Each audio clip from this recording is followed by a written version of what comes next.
Bonjour à tout le monde, bienvenue à ce direct Yangai, Olivier Bolia. Triste encore une fois, peuple congolais Azali. Nous sommes en 2023, des élections, il faut qu'il y a, je crois, dans 6 ou 7 mois, et au moni du coup, tout l'alaki, la Moussibso, Balabi, Félix Tshisekedi, à sali remaniement et au gouvernement. Et na katia bao bakei ebele, surtout bato bazaki na Moïse Katumbi, ba démissionnaire o ba monaki ke bazo présence na bango ezoko cadrer na vision ya Félix, vision entre guillemets si yana. Mais dans l'ensemble des makambo ezokende bango ba préfère bazala te. Alors tomoni na remaniement bazongisi te Vital Kamerhe aye. Vital Kamerhe aye, malgré procès na ye oyo azalaki innocenté na suka, faut pas l'oublier, pas parce que ba preuve ezalaki ko corroborer ba thèse na ye ya défense te, mais parce que ba procédure. Mais kasi la septième mbongo ebungaki plus de 650 millions de dollars. Et puis bon, en gros, depuis procès en gros, et si là, toujours à ce compte rendu, il y a un bon week-end puis Vital Azong ça combien, Banda Kwango à Sombaka, Batiango Wapi, Nyo surtout, silence radio.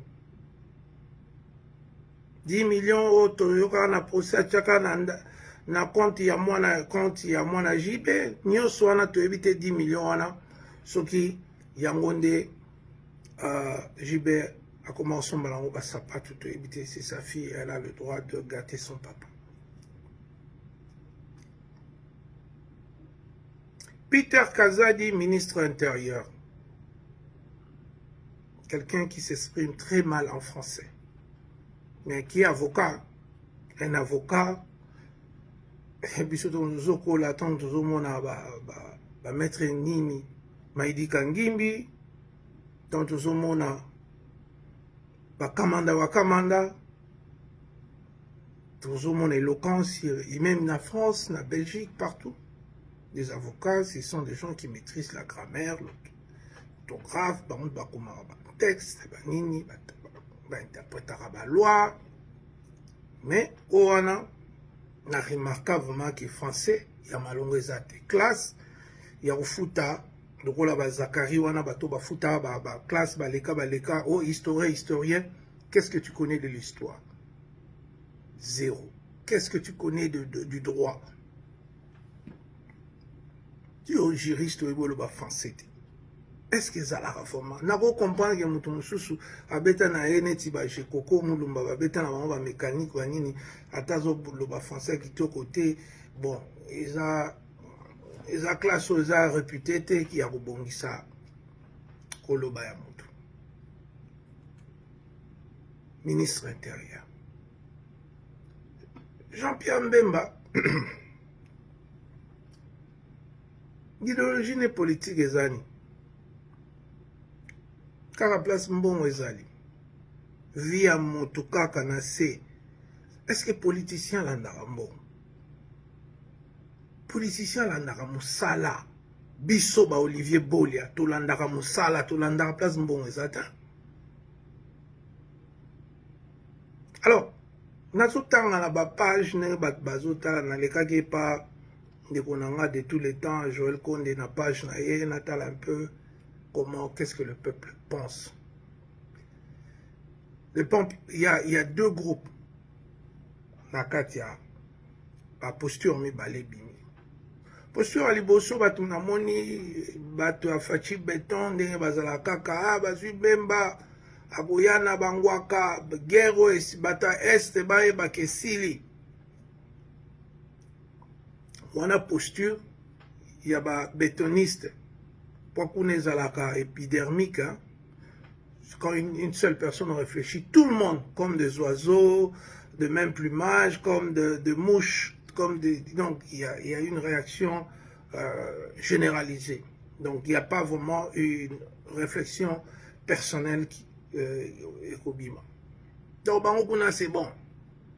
Vital Camero, kako, finga kiga, finga kia, kanisa kinini, yalo baki asala ba président, tato sukisie, abimasko na prison, asala boba, fingi pendant au moins 2 années, ou 3 même. Lelo, azongi na esku anakaka.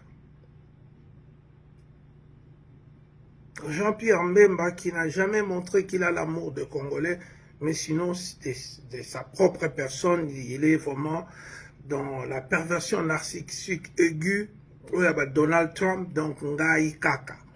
La famille na mela, ngana langwa, ngai boy, ngai. Donc le peuple congolais n'a jamais été, plutôt, il a été instrumentalisé dans le moninga natala. Ah. Pourquoi tous arrivent en boka musika tous landa batu mususu ma boye. Alors, bende onanga bino mo bomoni nde mboka mweso zali. Bino mo bomoni. Poza te sona lo bofani ni ozotete. Yupe kanisa. Est-ce que Congo est bonga boye?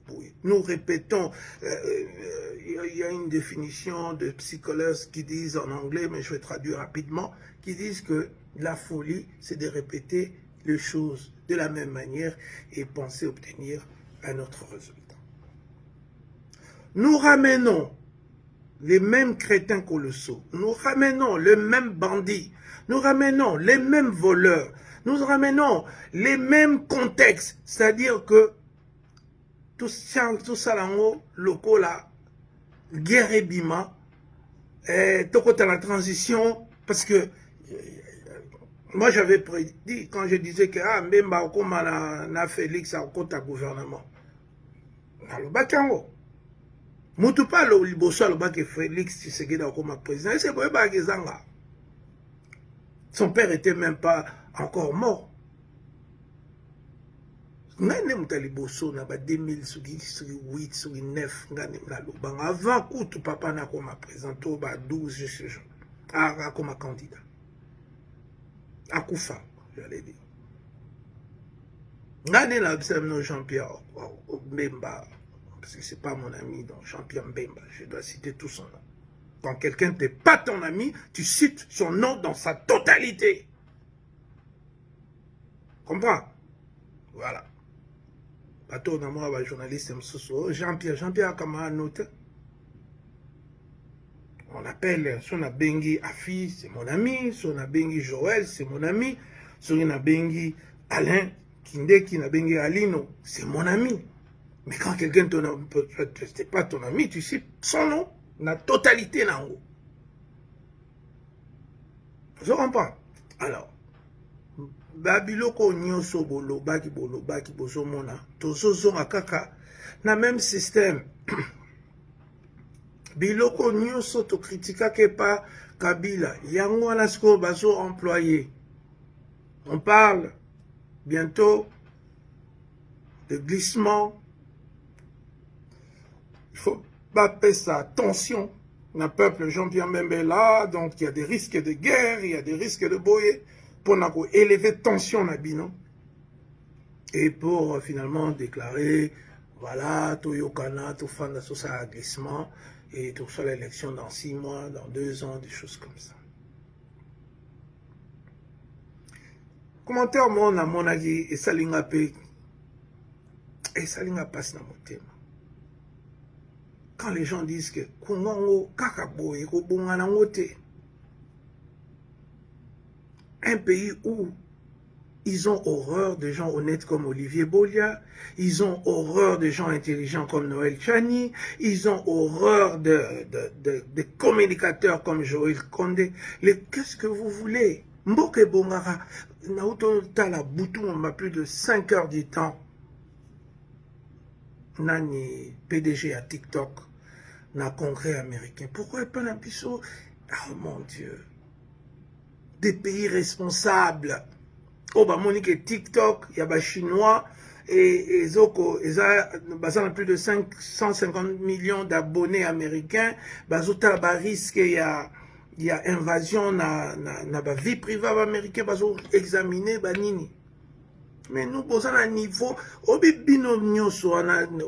gouvernement Congo, à des exceptions près. La plupart, vous n'avez même pas les niveaux d'être des chefs de quartier parce que vous ne maîtrisez pas les enjeux internationaux d'aujourd'hui. Boye bien ngote, boye kakara bosali perroquet, réchauffement climatique, loi bomone liang lokola comment les gaming na TV. Bino bozoko lesa ba congolais te, bozoko pesa bango maya omela te, bozoko tangisa bana na bango te, bozoko pesa papa, maman misala te. Vous parlez de réchauffement climatique, vous parlez de géopolitique, vous parlez base. Yamukili, lipa, même Bible lobby, kolata, kolala, nakolia. Ces gens-là n'arrivent pas à donner aux Congolais une bonne vie.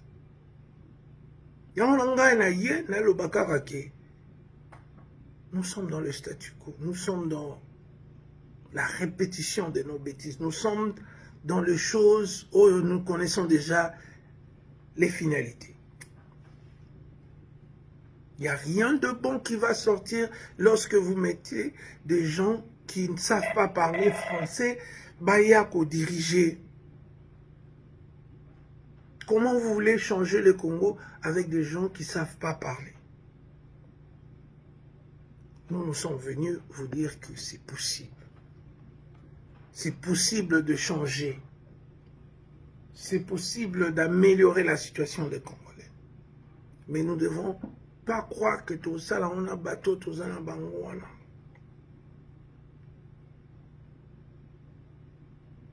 Mutaibi azongi, mutasalibo azongi. Mais mbokango. Quand habitant tous arabes petits, les Français, ils ont un ministre Morobo, il y a coopération avec l'Afrique et tout ça, qui s'appelait Christian Nucci. Un homme intelligent, un grand orateur. Mais le jour où Christian Nucci était mêlé à la corruption, est-ce que vous avez comme Christian Nucci, c'est un ancien ministre de coopération de la France vers les années. Mais lis-moi, Tilelo, soit avocat, zongla qui avocat, soit peintre, zongla qui peintre. Mais chez nous, pourquoi il y a toujours recyclage des médiocres qui reviennent et qui reviennent? C'est ça qui est triste. Et puis, Kozomutoa, aïe, attanga bien te. Non, et ça m'a soutenu, et tu as la Congo. Mouto attanga bien te, ministre, mouto attanga boete, général. Pourquoi bozo sala makambo, ezo zong sa biso sima? Mouto la moralité te. Les politiciens, c'est l'expertise et la moralité. Pour être un bon politicien, faut tanga. Et puis, on travaille dans la moralité. Mais nous voyons que chez nous, ce n'est pas ça.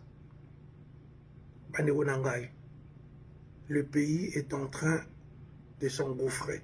Tout ce côté à Liboulou.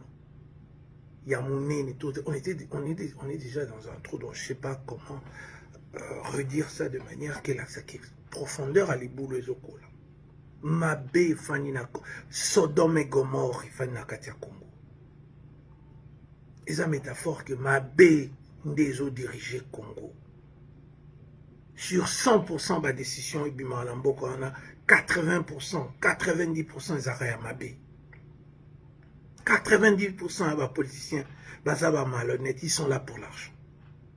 90% des politiciens, baza miyibi. 90% des politiciens baza na ba passé criminel, banditisme et banine.